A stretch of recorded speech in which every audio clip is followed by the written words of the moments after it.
Assalamualaikum warahmatullahi wabarakatuh.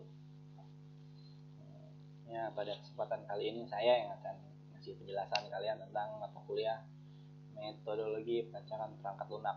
Jadi kalau sebelumnya itu mata kuliah ini diampu Pak Yuri ya, dari RPS-nya, materinya, dosennya, dia yang ngajar.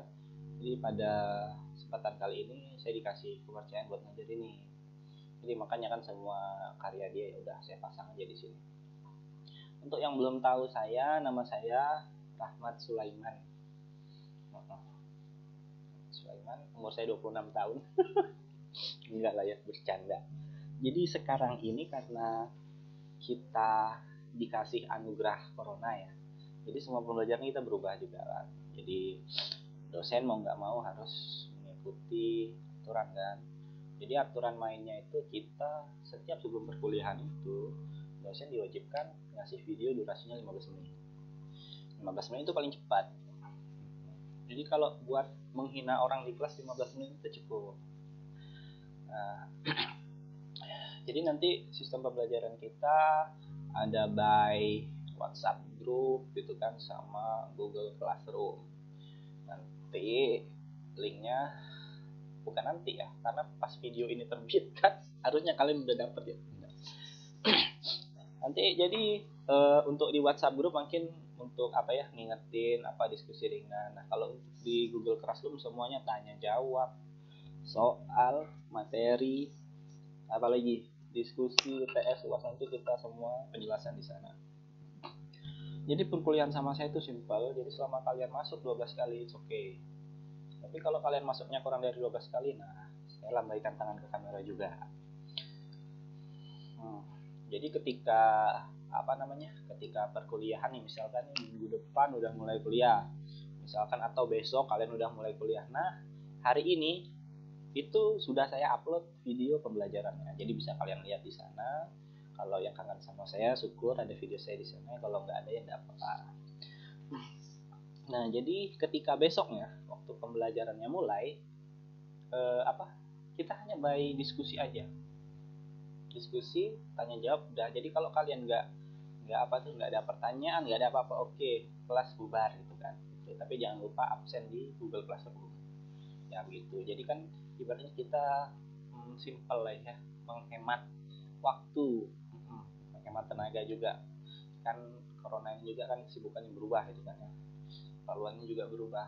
Jadi bisa saja kalian download video pembelajaran yang telah saya jelaskan, kalian dengerinnya di kebun, di mana, di kafe, di toilet, atau di mana, terserah kalian. Nah besoknya ketika jam perkuliahan sudah tiba, misalkan jam 8 sampai jam 10, nah berarti jam 8 sampai jam 10 itu saya akan standby. Kalau ada yang tanya jawab oke, kalau mau zooman kita it's okay. Jadi semuanya kita fleksibel aja gitu. Harusnya pertemuan pertama ini enggak itu ya, kita ya enggak belajar sama sekali. Tapi karena diwajibkan untuk 15 menit, jadi saya akan bercerita aja di sini. Kita pertemuan pertama nggak bakal masuk materi lah ya, karena ini kelas saya, berarti dengan aturan saya. Jadi keterlambatan nggak berlaku di sini. Nah kalian mau datang jam berapa aja ya terserah. Tapi ingat, misalkan nih waktu perkuliahan saya jam 8 sampai jam 10 pagi hari Senin, kalian absennya jam 11, it doesn't make any sense ya. Nggak masuk akal gitu. Kalian ngapain datang cuma absen itu pun jam 11, nggak ada gunanya kan ya. Pasti saya coret, yang saya silang, bila perlu saya feedback, terus saya laporin ibumu buat dihapusin di kakak. Oke. Apalagi ya, itu ya, perkenalan sudah ya. Saya Rahmat Sulaiman. Jadi kalau ada keperluan apa yang menyebabkan kalian untuk datang ke kampus dan menemui saya, ruangan saya ada di depan musola, ada tulisannya LPPM. Kalian masuk saja, cari orang yang paling ganteng di situ, nah itulah saya. Apalagi susahnya kalau buat video pembelajaran kayak gini tuh saya tuh hanya berbicara satu arah gitu loh, nggak ada masukan dari kalian kan, nggak ada jokes, nggak ada nyeletuk, nggak enak banget ya.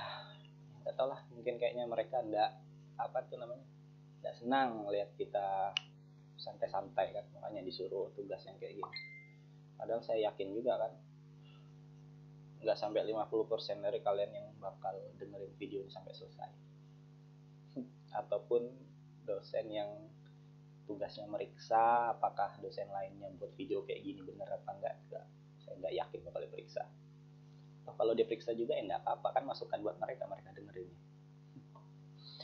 Oke, ini kita masuk materi aja lah ya. Soalnya bingung saya, kayak orang gila ngomong di depan layar sendiri, senyum-senyum sendiri, mana lihat kerja saya kayak gitu pula. Jadi mata kuliah ini metodologi perancangan perangkat lunak. Jadi mata kuliah ini berapa sih namanya? Kita akan mempelajari langkah-langkah atau cara-cara bagaimana kita dalam menyusun, membuat, merencanakan sebuah perangkat lunak atau software. Jadi analoginya kayak gini. Saya yakin ya, kalian semua tidak ada yang tidak pernah masak mie kan ya. Kalau kalian beli mie soto atau mie apa itu, pastilah di belakangnya tuh kan ada langkah-langkahnya. Misalkan 1, goreng mie, 2, rebus mie, balik ya. 1, buka bungkus, itu kan, tambah air apa segala macam. Nah, sama kita belajar kayak gini juga. Tahapan-tahapan, cara-cara nanti biar perangkat lunak kalian tuh jadi, intinya kayak gitu. Kurang lebih seperti itu analoginya apa yang bakal kita pelajari. Sebenarnya semester kemarin sih udah berkaitan ya, dapat ya. Cuman kayaknya mata kuliah ini mata kuliah satu linear ya. Jadi nggak bisa belajar mata kuliah ini sebelum udah mata kuliah sebelumnya. Saya lupa apa ya mata kuliahnya. Kalau dulu namanya analisa perancangan perangkat lunak. Kalau sekarang metodologi perancangan perangkat lunak. Kurang lebih sama lah ya. 12-12 gitu kan. Oke. Pendahuluan ini materinya saya dapat dari Pak Yuri aja nih. Cuman kan saya menjelaskannya dari sudut pandang dan pengetahuan yang saya tahu gitu. Nah, kalau yang kayak gini kan sebenarnya kalian dimanapun bisa dapat ya. Definisi sistem ialah interaksi dari elemen-elemennya kayak gini tuh sebenarnya kalian bisa baca, kalian dapatin dimanapun kan. Hanya cuman kan saya membuka pikiran kalian agar nggak terpaku pada buku, nggak terpaku pada Google apa segala macam. Nah, jadi sistem itu analoginya kayak gini lah. Sepeda aja. Sepeda nggak ada rantai nggak bisa jalan. Sepeda nggak ada ban nggak ada jalan. Sepeda nggak ada manusia juga nggak ada jalan. Nah, jadi kurang lebih sistem itu kumpulan komponen gitulah untuk mencapai satu tujuan. Nah, itu dibilang sistem. Jadi kalau mereka nggak kerjasama, nggak saling berkait satu sama lain, nggak bisa dibilang sistem. Mungkin kan menurut tata bahasa dari buku itu kan lebih keren, tapi kan kita tidak membiasakan diri kita based on the book. Jadi kita biasakan memahami sesuatu dan menuliskannya dengan bahasa kita sendiri. Jadi asal kalian paham aja, kata Pak Rahmat sistem itu seperti sepeda. Jadi kalian itu bisa menuliskannya dengan bahasa kalian sendiri.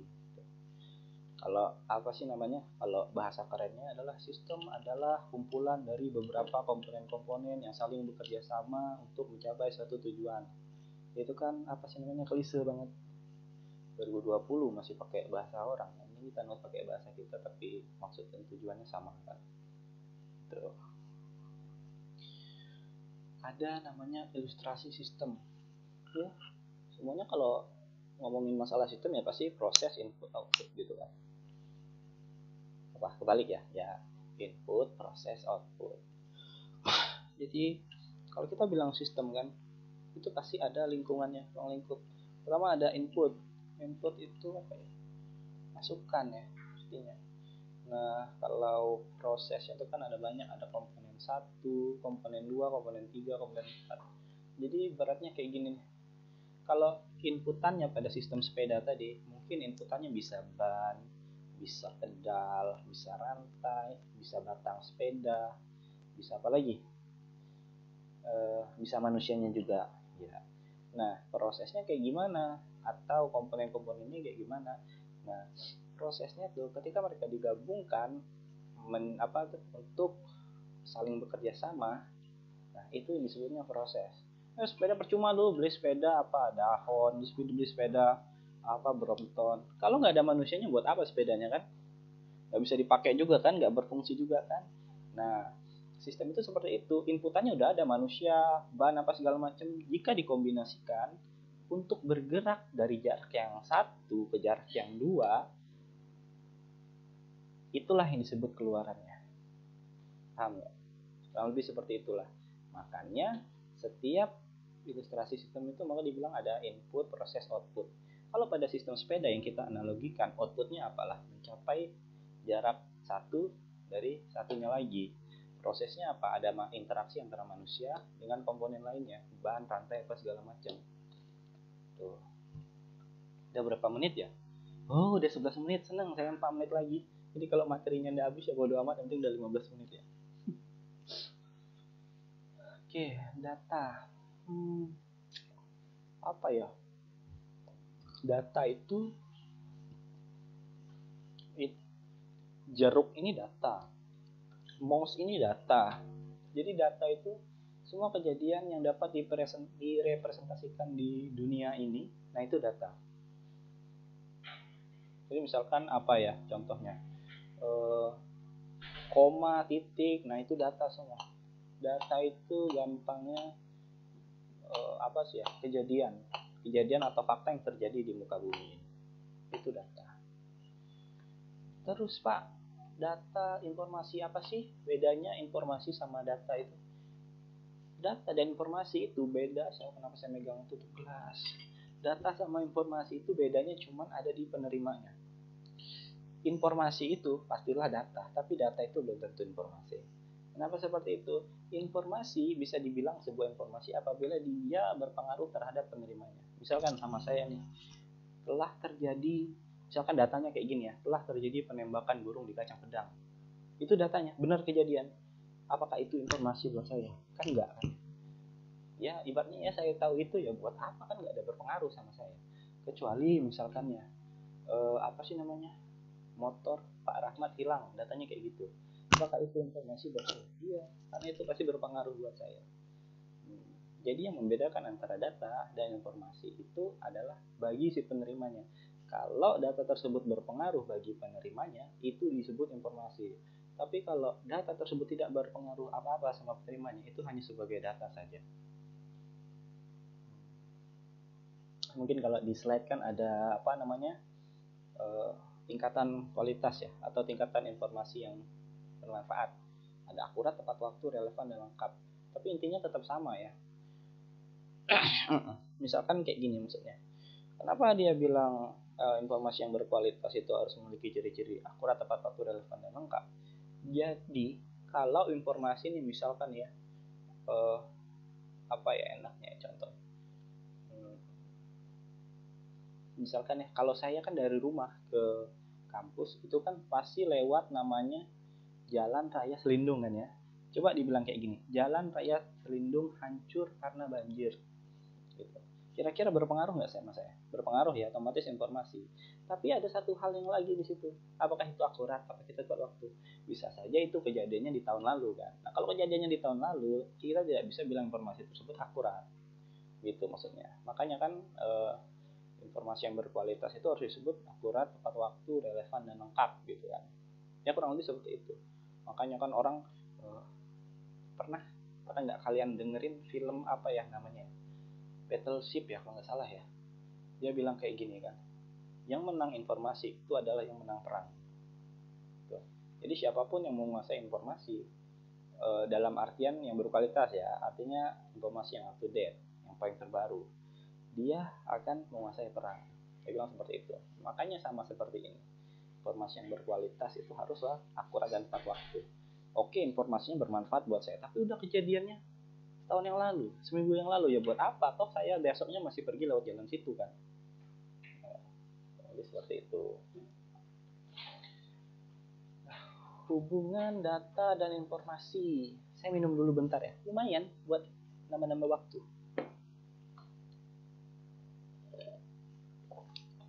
Nah, kalau saya kena corona nggak akan menyebar by virtual apa ya? Virtual conference atau kayak gini kan.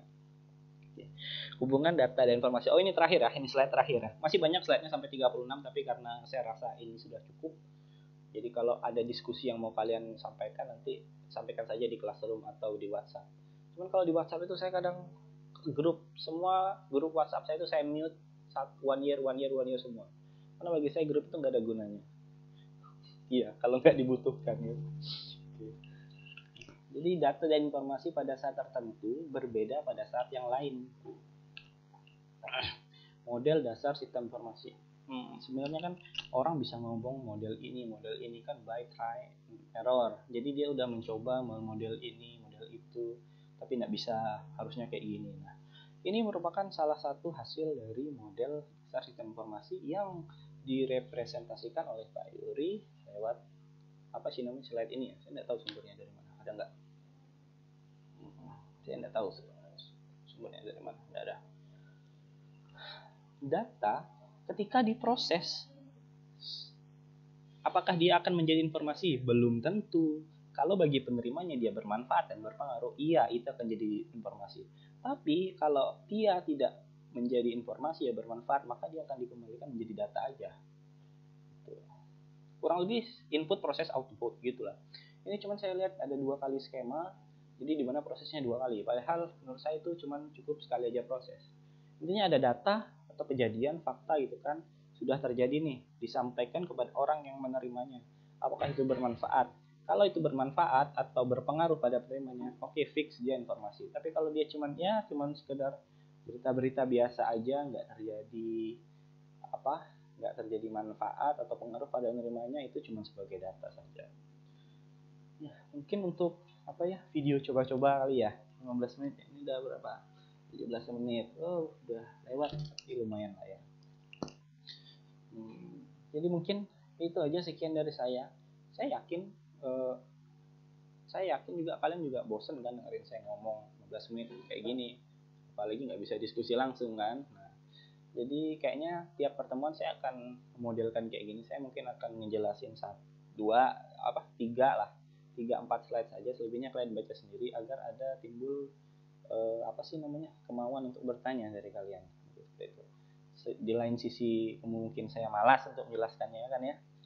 Juga itu juga bisa menjadi kelebihan kalian untuk bertanya, oh Pak ini apa, itu apa. Nah, kalau saya tidak tahu, saya akan bilang tidak tahu. Kalau saya tahu, saya akan kasih tahu semuanya sama kalian. Karena ingat, dosen itu boleh tidak tahu tapi tidak boleh berbohong. Oke, selamat pagi ya. Assalamualaikum warahmatullahi wabarakatuh. Sampai berjumpa di pertemuan berikutnya. Semoga bahagia, jangan lupa pacaran.